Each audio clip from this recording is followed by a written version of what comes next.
apa? Kita amati sekarang khususnya dalam konteks kehidupan masyarakat kita Indonesia, banyak agamawan, khususnya dari agama tertentu, yang kelihatan dari waktu ke waktu aktif ambil bagian dan masuk sedalam-dalamnya dalam dunia perpolitikan Indonesia.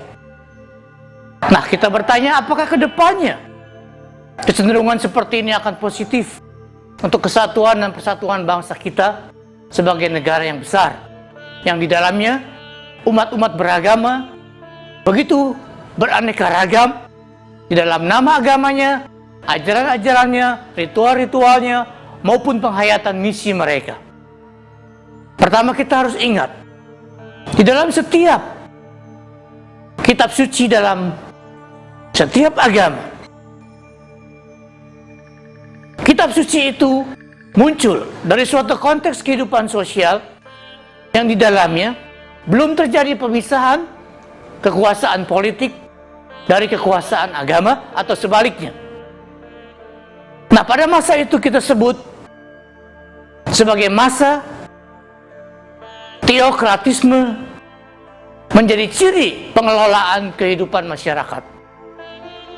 Pemimpin agama ya pemimpin politik ya pemimpin agama. Hal ini kita bisa temukan khususnya kalau kita membaca lapisan-lapisan tua teks-teks kitab suci apapun, khususnya teks-teks kitab suci agama-agama monoteistik.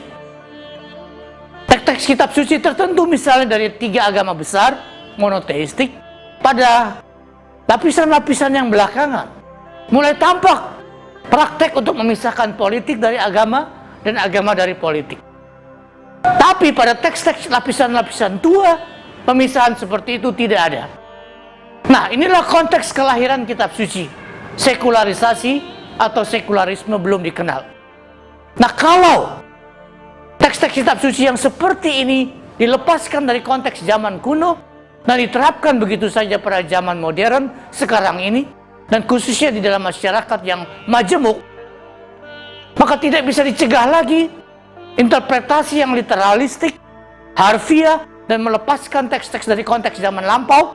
Itu bisa menghasilkan praktek-praktek politik yang di dalamnya umat-umat beragama, khususnya umat-umat yang menganut paham teokratisme, akan makin tampil dengan lebih agresif untuk menteokrasikan negaranya.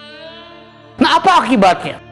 Di dalam negara kita Indonesia, yang ada bukan satu agama tapi banyak agama, dengan masing-masing mempunyai visi dan visi misi yang berbeda-beda, keyakinan yang berlainan, teologi yang berbeda, pemahaman tentang Allah yang lain, dan juga pemahaman tentang umat dan tanggung jawab dalam masyarakat yang berbeda.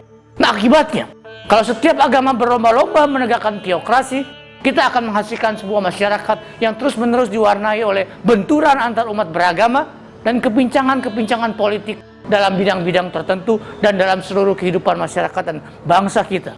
Nah, apakah ada jalan keluarnya? Tidak ada jalan lain.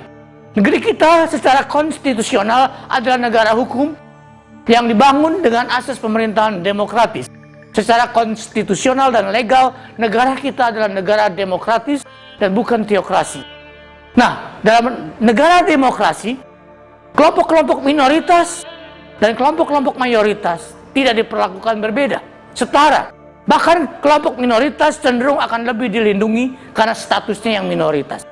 Nah, hanya dalam sebuah negara yang pemerintahannya menganut demokrasi, kelompok-kelompok akan bisa hidup rukun tentram satu sama lain, saling menghargai, saling bertoleransi satu sama lain, dan tidak memperlumbahkan kepentingannya sendiri dengan menenggelamkan kepentingan lain. Marilah, dalam negara kita ini, kita tegakkan ius posita, atau hukum positif, atau lex positum. Hukum positif, yaitu hukum yang dibuat oleh manusia, didalilkan oleh manusia, melalui rasio, melalui pertimbangan konteks, dibicarakan dalam musyawarah oleh suatu lembaga yang kita sebut parlemen untuk disahkan menjadi konsensus nasional.